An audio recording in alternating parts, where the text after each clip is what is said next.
This channel does not promote any violent, harmful, or illegal activities. All content provided by this channel is meant for an educational purpose only.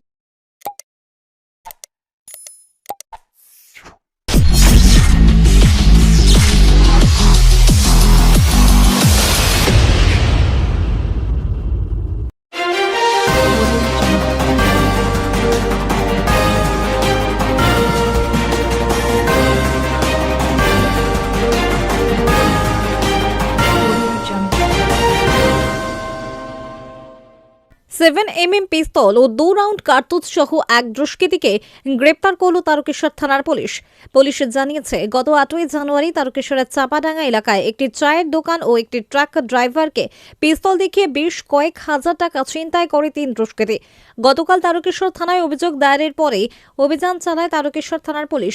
গতকাল রাতে তারকেশ্বরের আস্তারা চরক তলা থেকে 7mm পিস্তল এবং 2 round কার্তুজ সহ অতনু মাইতি নামে এক দুষ্কৃতীকে গ্রেপ্তার করে পুলিশ। পুলিশ আরও জানিয়েছে, এর আগেও একাধিক চুরি ডাকাতির ঘটনায় গ্রেপ্তার হয়েছিল অতনু মাইতি। অতনুর বাড়ি তারকেশ্বরের নাইটা মাল পাহাড়পুর গ্রাম পঞ্চায়েতের রানাবাদ এলাকায়। আজ তাকে পুলিশি হেফাজতে চেয়ে চন্দননগর মহকুমা আদালতে পাঠায় পুলিশ। ব্যুরো রিপোর্ট, আমার কলকাতা নিউজ।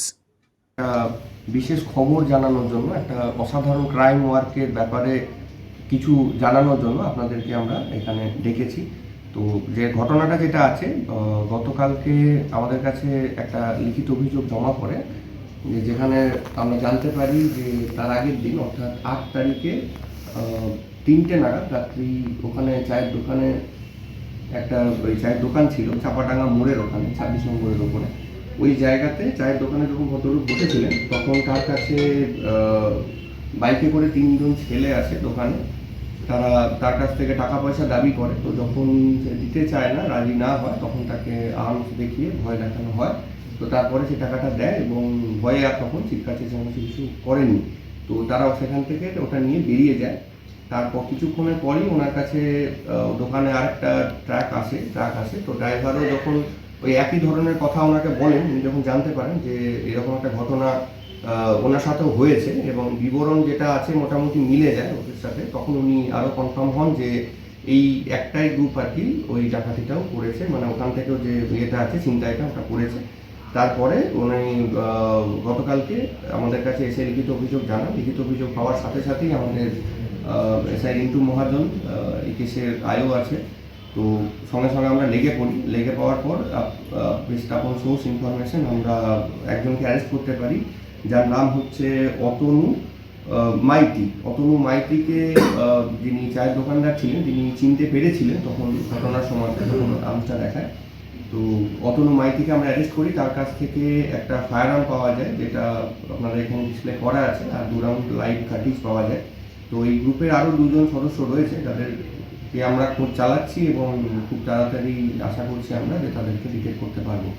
তো এটা আমি দুটো মেসেজ জাস্ট দিতে চাইবো। একটা হচ্ছে যে এই ধরনের ক্রাইম, মানে আর্মস দেখিয়ে লুট করার চেষ্টা বা ভয় দেখিয়ে জোর করে টাকা নেওয়ার চেষ্টা, এইটার বিরুদ্ধে আমাদের যে জিরো টলারেন্স পলিসিটা ছিল সেটা এখনও থেকে যাবে এবং এটা আরও স্ট্রংলি আমরা ইমপ্লিমেন্ট করবো, সো দ্যাট এই ধরনের যারা ঘটনা ঘটাচ্ছেন বা করতে থাকছেন তাদের ক্ষেত্রে আমরা কেস করবো, কমপ্লেন হওয়ার সাথে সাথে তাদের কনভিকশনও করানোর চেষ্টা করবো, যেটা আমরা এই কেসও ডেফিনেটলি চেষ্টা করবো। এবং এই সাথে সাথে আমাদের কন্টিনিউয়াস ওইদিকে যে প্রিভেন্টিভ মেজার্সগুলো, নাকা ভাকা বা road visit frequent area domination, সেগুলো আমাদের চলতে থাকবে, সেটা সাধারণ মানুষের যেন কোনো অসুবিধা না হয়। এটুকু আমার তরফ থেকে বলা। ঘটনাটা কবে ঘটেছে? ওর বাড়ি হচ্ছে আপনার ওই ইয়ের দিকে রানাবাদ আমাদের তারকেশ্বর জিনিসের আন্ডারে। সে ঘটনাটা কবে ঘটেছিল? মানে ঘটনাটা ঘটেছিল 8 তারিখ 3টে নাগাদ। আর হ্যাঁ, ওই যেটা বললাম আর কি, যে যখন বলছিলাম তখন আমি বললাম যে দোকানের যিনি যখন চায়ের দোকানের ঘটনাটা ঘটে, সেই চায়ের দোকানের মালিক আমাদের কাছে কমপ্লেন করেছেন, আর তার কাছে ইনফরমেশনটা পাওয়া যায় যে একটা ট্রাক ড্রাইভারও তখন এসেছিল। তো সেই ট্রাক ড্রাইভারকে উনি দেখতে পান, আইডেন্টিফাইও করতে পারেন, যে ট্রাক ড্রাইভারের সঙ্গে কথাও বলেছিলেন যেহেতু। তো সেই ট্রাক ড্রাইভারের এবং তার মালিকের দুজনের সাথেই আমাদের কথা হয়েছে, আমরা তারপরে যোগাযোগ করেছি, ঘটনাটা ঘটেছে তাদের সাথেও। তারা সেই মুহূর্তে ভয়ে সেখান থেকে চলে গেছেন, বাট আমরা খুব তাড়াতাড়ি তাদেরও স্টেটমেন্ট নিয়ে নেবো যে কী ঘটনাটা ঘটেছিল তাদের সাথে এক্স্যাক্টলি। তাদের তো কাছে পেয়েছি আমরা। মানে কালকে রাতে একে গ্রেপ্তার করা হয়েছে তাই তো? হ্যাঁ, কালকে রাত্রে গ্রেপ্তার করা আজকে কোর্টে পাঠাবেন? আজকে উঠে পাঠানো হয়। যাতে পুলিশের হেফাজতে চাইবেন? হ্যাঁ, ঘটনাটা হচ্ছে রাত্রি 3টে নাগাদ। হেফাজতে চাইবেন না আপনি এর আমরা সঙ্গে কেউ হেফাজতেই চাইবো 7 দিনের পুলিশ হেফাজতে আপাতত সামর্থ্য নেই। এর সঙ্গে আরও কেউ জড়িত আছে বা এরকম? হ্যাঁ, দুজনের কথা তো আমরা জানতেই পেরেছি কমপ্লেনেন্টের কাছ থেকে। তো সেই দুজনকে আমরা আপাতত খোঁজার চেষ্টা করবো, তারপরে যদি আরও কারোর খবর পাওয়া যায় এরই কোনো টিম আছে? টিম মানে এখনো অব্দি টিম হিসাবে ওরকম হয়তো না, স্পোরাডিক্যালি করেছিল বা 2-3 জন ক্রিমিনাল এক জায়গায় হলে যেরকম হয়, তো সেটাই আমরা এখন অব্দি ভাবছি। 3 জনের খবর পাওয়া গেছে। ছিনতাই হয়েছিল 1350 টাকা, আর ড্রাইভারের কাছ থেকে 6000 টাকা ট্রাক ড্রাইভার দিয়েছে। তিনি সেটা বলেছেন যে 6000 টাকা ওনার কাছ থেকে ছিনতাই হয়েছে। স্যার এই ধরনের অস্ত্র যেটা মানে এই ঢুকে পড়ছে আর কি, এগুলোর বিরুদ্ধে কোনো অভিযান বা এই ধরনের? ডেফিনেটলি আর্মসের বিরুদ্ধে আমি তো এই মেসেজটাই ক্লিয়ার করলাম যে যাদের কাছে রয়েছে আর্মস বা যারা এই ধরনের জিনিস করবো ভাবছেন, আর্মস তো ডেফিনেটলি বাড়ি থেকেও ভালো কাজের জন্য রেখে দেয় না। যাদের কাছে লাইসেন্সড আর্মস রয়েছেন এবং যারা পারমিটেড আর্মসটা করার জন্য, তারা অলরেডি আফটার অ্যাসেসমেন্ট তাদের কাছে রয়েছে আর্মস। বাট বেআইনিভাবে কোনো অস্ত্র কিন্তু কেউ রাখতে পারবেন না। সেই জিনিসটা আটকানোর জন্য আমাদের যেমন কন্টিনিউয়াস অভিযানও চলবে, আমাদের নাকাও হবে ওই জায়গাতে, এরিয়া ডমিনেশনও হবে, প্লাস আমরা আরও সোর্সও এনগেজ করেছি, অ্যাক্টিভেট করেছি। যদি কারোর কাছে আমরা খবর পাই, উইল টেক হার্ড মেজার্স।